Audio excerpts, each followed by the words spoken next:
Welcome into ATL Day Ones with Jarvis and Tenitra. Coming up on today's show, how bad do you want it? And the Falcons official ramp up for training camp starts today because the rookies report. Now, the Falcons obviously value Bijan Robinson, but maybe the rest of the league doesn't quite value his position. And last but not least, what would Tenitra do? That's all coming up next right here on ATL Day Ones. Let's go. This is ATL Day Ones, part of Locked On Sports Atlanta. And it starts now.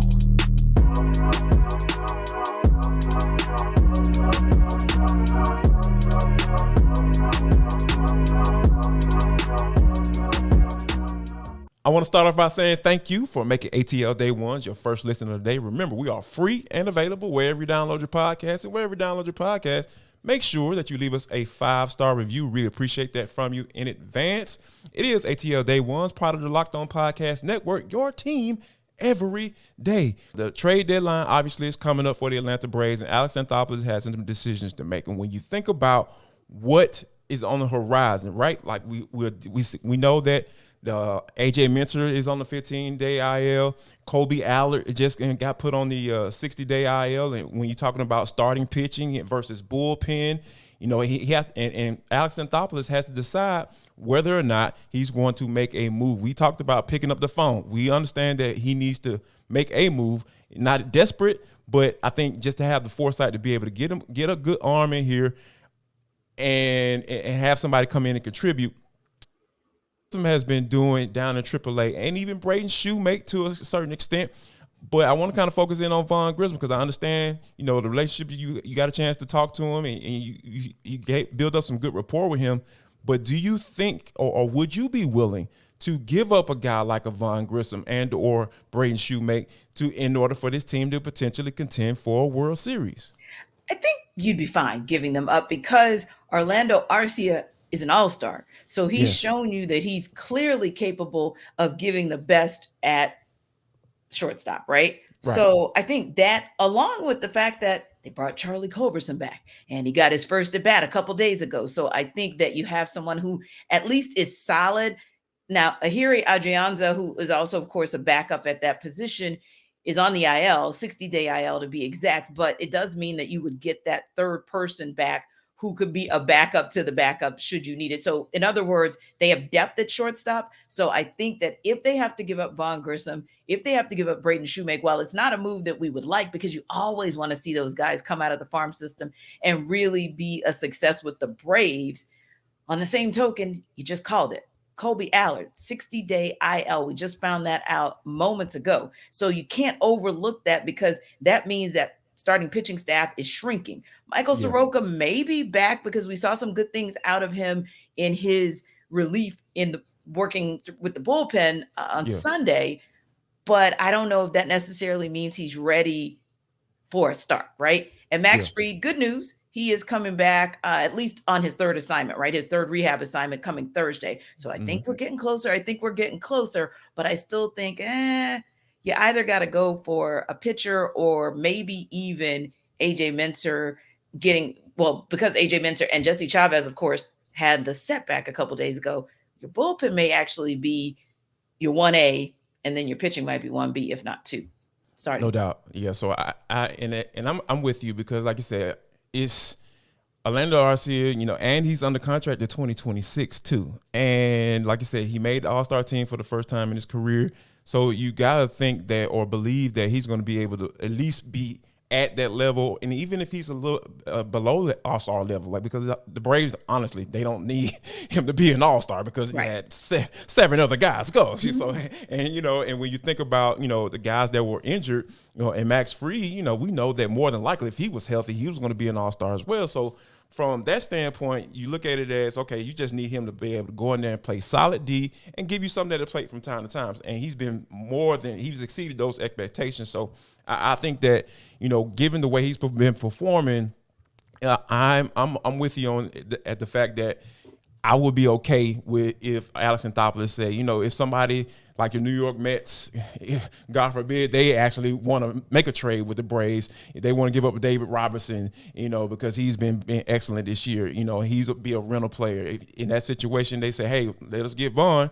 I would at least strongly consider it, and I think Anthopoulos would as well. Now, T, we know SEC Media Days is going down in Nashville. Kirby Smart just went to the podium, and when we think about all of the controversy and everything that's been going on with the Georgia Bulldogs with guys speeding, and obviously Mr. Devin Willock, and the other Georgia employee who was were killed in the accident. Chandler LaCroix, was killed in that car accident.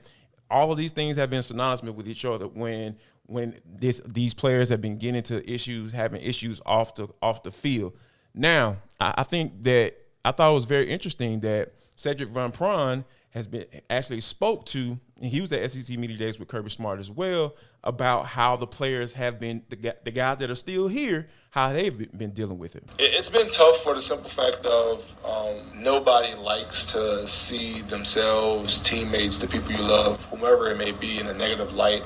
But also, I think it takes a level of realism to understand that when you make a mistake, you allow people the window or the opportunity to talk negatively about you.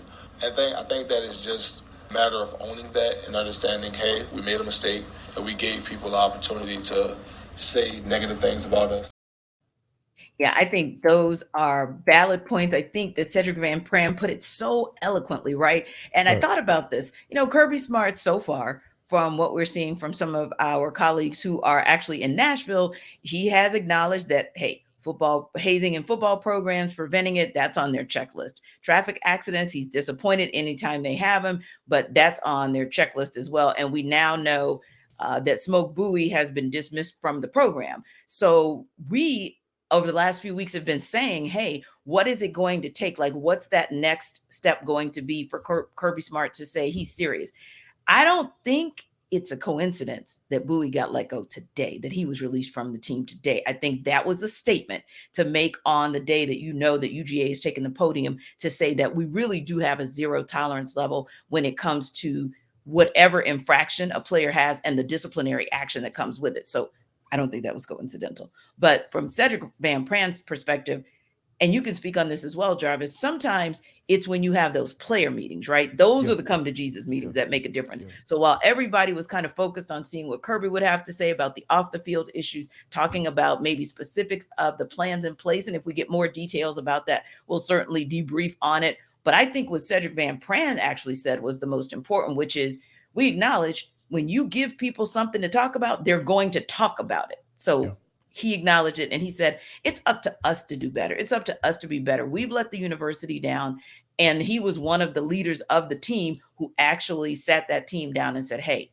we need to have some conversation about where we are, because we know the end goal is a three-peat, and this is not what you do to get us there.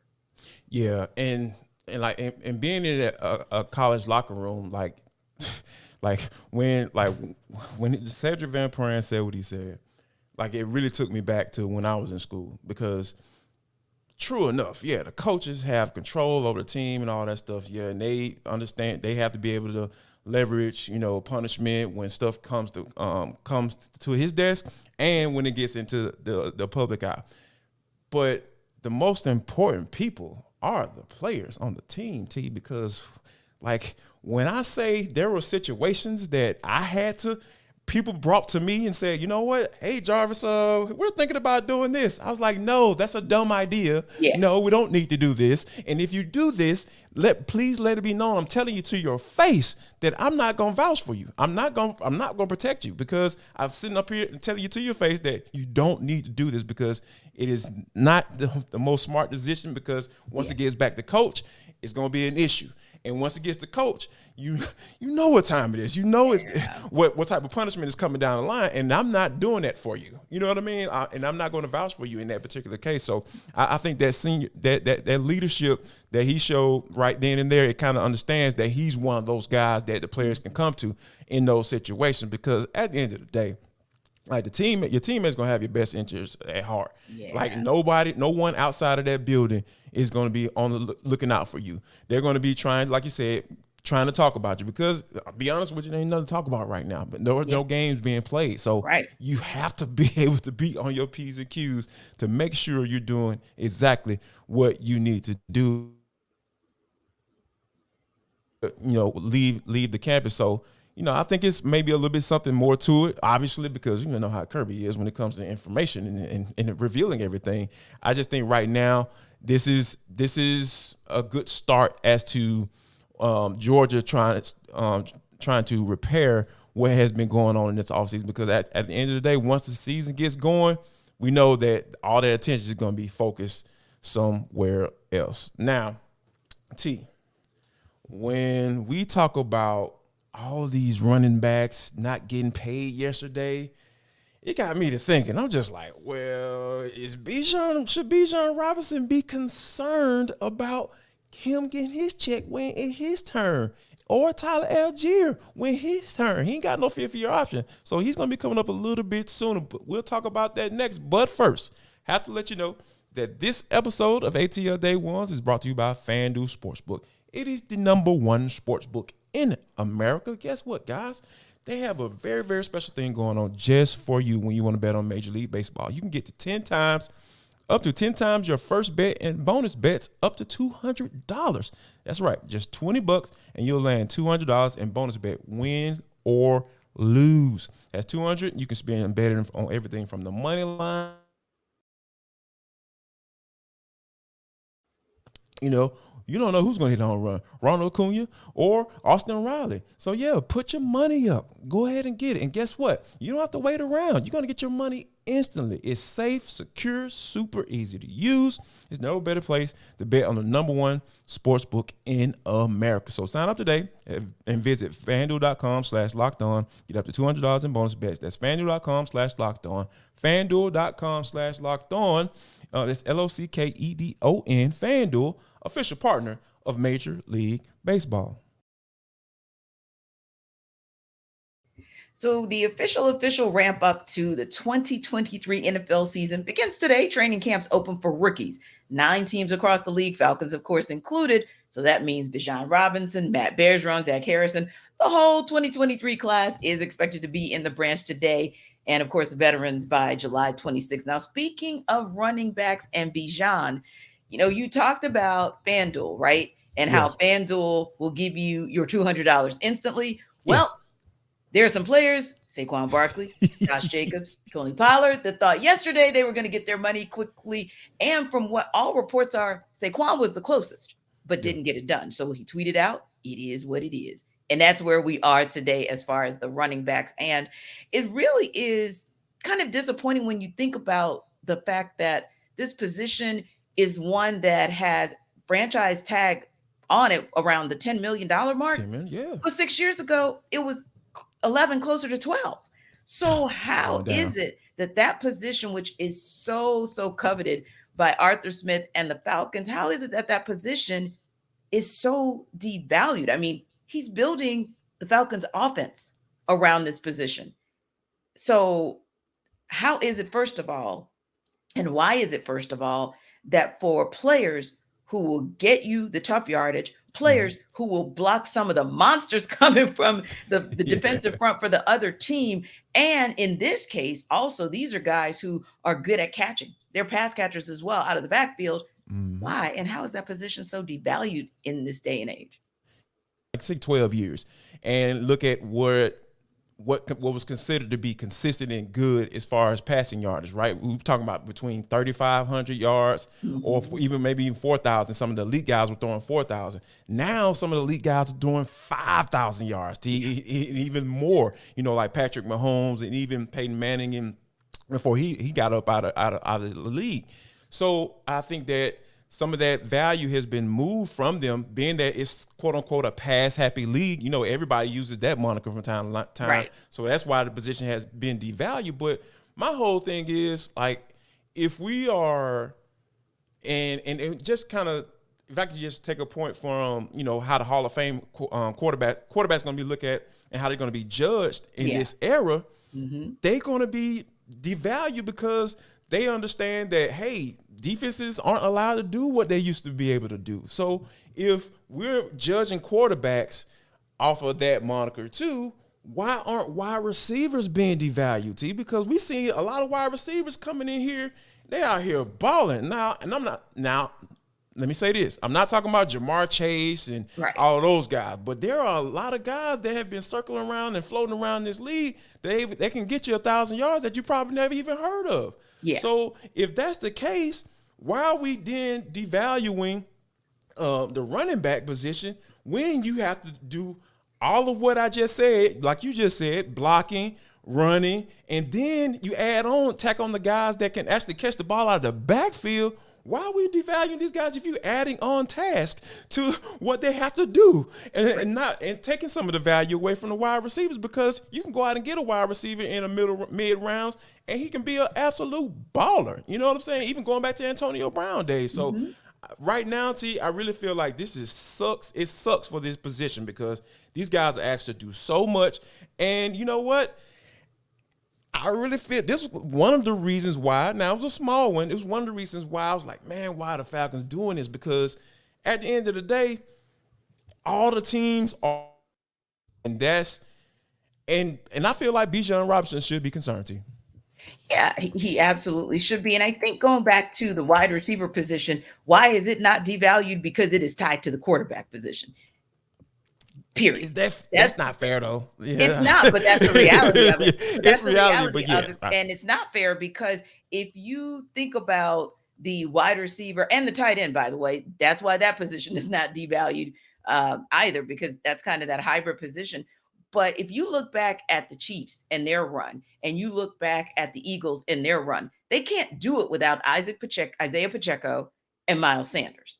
It does not happen where it's just going to be the quarterbacks throwing. When you get deep into the playoffs and you get teams that are as equally talented as you are, that's where the game starts to separate itself, is who can get third and short with a running back versus having to float it down the field and hope that maybe it gets caught. So I think that maybe the league should be looking at it from that perspective, like the fullness of an offense is shown and needed later on in the season versus, where it is now. But I will tell you this, I think that college running backs are starting to get it. And I think that Bijan Robinson, Jahmyr Gibbs, and those guys are examples of the trend that is happening with running backs, meaning they can be bruisers, they can get you the third down yardage, or they can go for long runs, but ultimately, can you catch?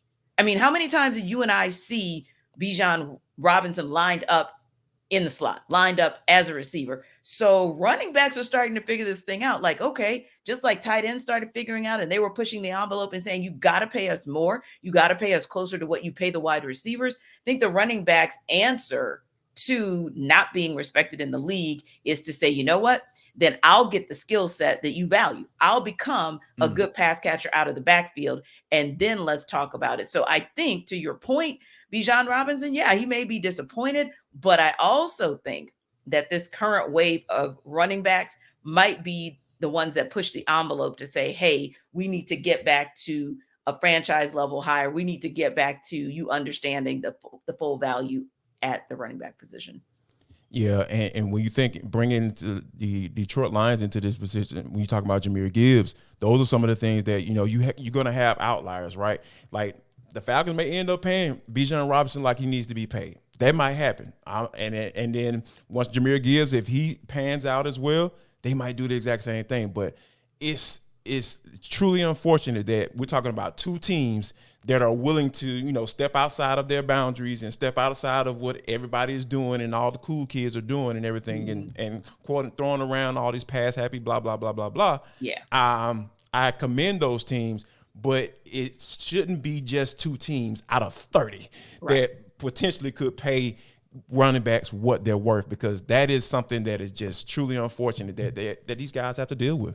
It really is, because when you look at the draft, like you said, those two players, Bijan and Jahmyr, went in the first round, right? Yeah. So you don't get another running back to be drafted until the middle of the second round. And then you have to wait again until about the middle of the third round. So I do think that there is going to be some continued conversation about how to position, no pun intended, but position that position to indeed be one where you can see the value that it is. Because again, I go into the depth part of the season, right? Mm-hmm. When you're scheming for, and especially when you're scheming for, after a while, you kind of scheme for the receivers, right? And think about, and the passing game. Think about when the uptick got there for Tyler Algier. Now, granted, some of the uptick may have been as the season wore on and he got to play more, he got better. I'll grant you that. But I'll also grant you that as the season got better, or as the season progressed, those teams that the Falcons were playing got worn down by that run game. So I do think that there's value in it. Also, if you have a coach, to your point, like an Arthur Smith, who knows what to do with the run game. Yeah, I think that, Arthur Smith, I commend him for going this route, right?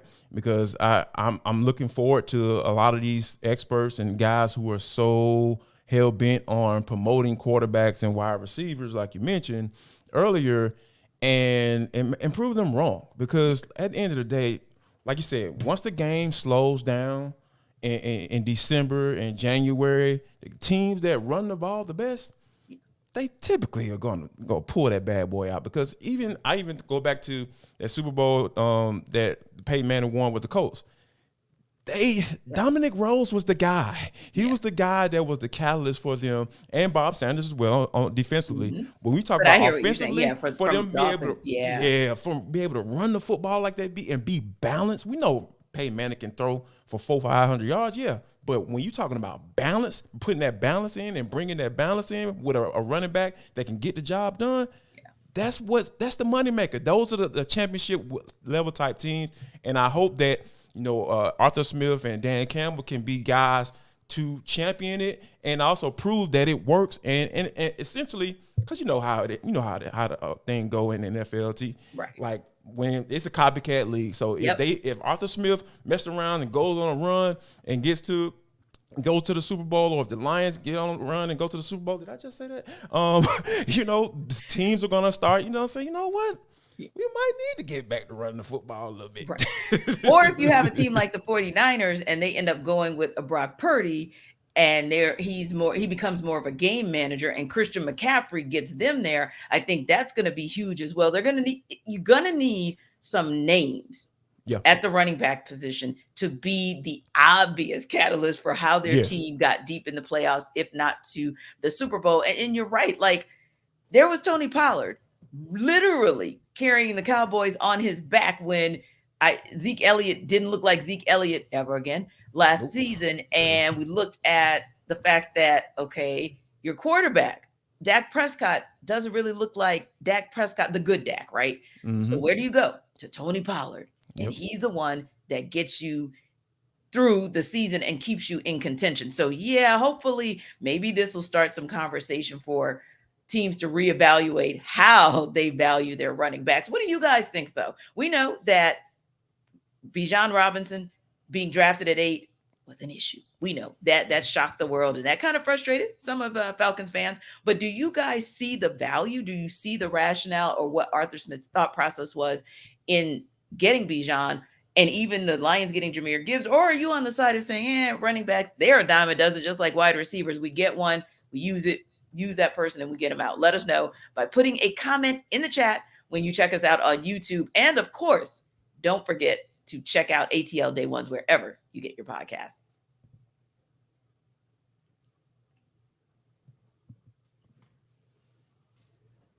But this is For the Culture. It is the intersection between sports, entertainment, the culture, and sometimes whatever the hell we want to talk about. Because that's just how we get down on this show. Today is no different. When you think about birthday celebrations, you know what I'm saying? Like, people get together and go do the whole B-Day dinners to kind of kick things off, and then they might go to a club, go get a section and all that stuff. And, just go out there and have a good time and celebrate the person who is celebrating another trip around the sun. So this young lady, we don't have her name because, it was on a little TikTok video. She was out celebrating the birthday. They were out there deep. They got all type of food and everything on the table. Then there was a little argument that ensued.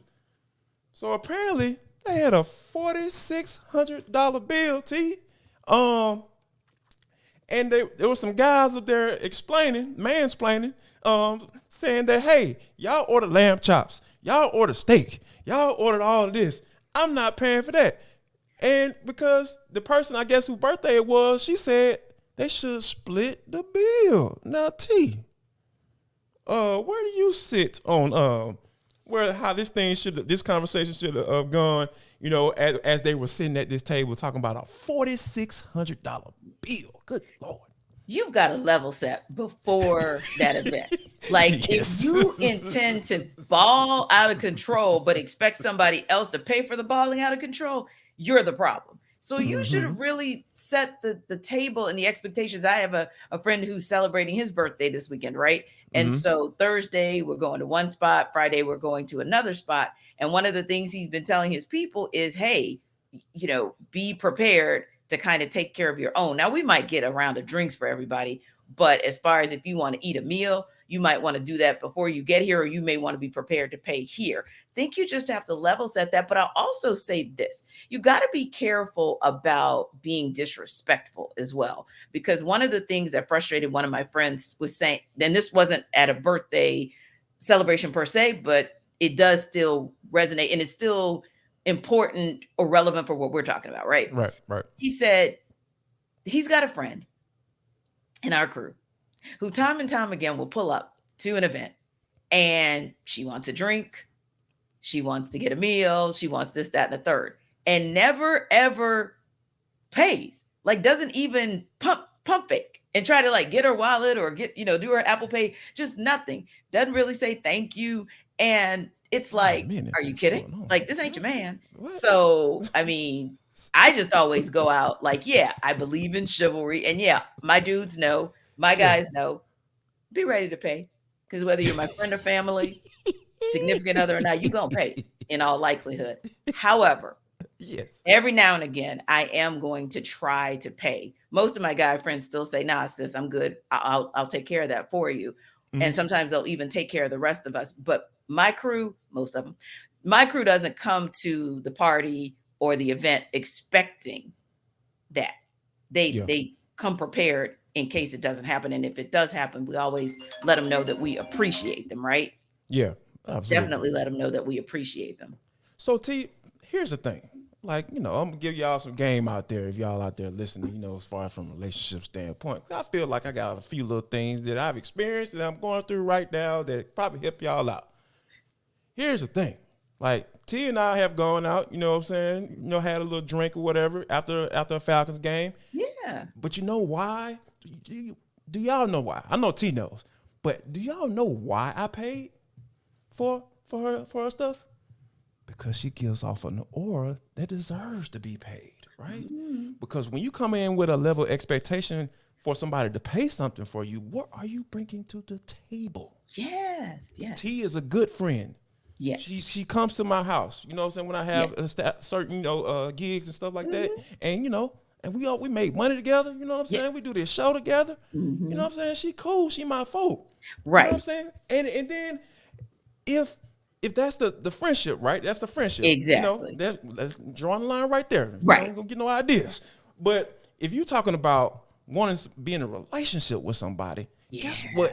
How much more you have to bring to the table in order for me to feel comfortable paying for you? Because at the end of the day, a guy don't want to spend his hard-earned money, T. That's the worst thing that can happen to a dude. Spending his hard-earned money on a female, you know, that, you know, is looking for him to pay for her and not willing to, not saying that it has to be transactional, like he has to give her something in return. I mean, she has to give him something in return. Yeah. But just a standpoint of knowing that you're going to have a good time, knowing that she's genuine by coming on this date with you and is really legitimately interested in you and he shouldn't have to pay in order for that to be the case. So I think that, you know, it was a situation where I kind of felt bad for the dudes because they're going to get talked about, especially on social media. Oh, you know it. Broke and all this stuff.